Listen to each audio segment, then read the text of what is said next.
Hey everybody, I'm going to show you how to take the glass out of the bottom shelf of the Samsung, let's see the model number, RF28JBEDBSG/AA refrigerator.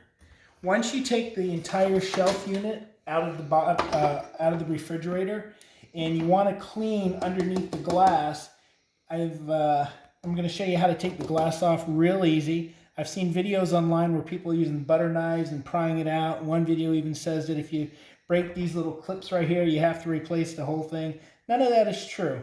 To take the glass off the bottom shelf so you can clean it is real easy. So again, take the shelf out of the refrigerator. Numerous videos online how to do that. Flip it over and get a pair of needle nose pliers. And what you want to do, the little clips that are on this side of the shelf, right here, and turn it over on the back side, they just have little tabs on them. So you want to get your needle nose pliers, and you want to put the pliers on both sides of the tab and just squeeze in, and that little tab will just pop right out.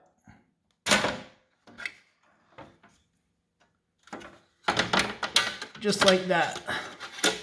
Here's one tab. And you do the same thing on the other side where you get the needle nose pliers. Squeeze the tabs in. And the tab will just pop out. Once your tabs are out, voila, the glass comes out easily. To put it back in, you just reverse the process. You turn the shelf over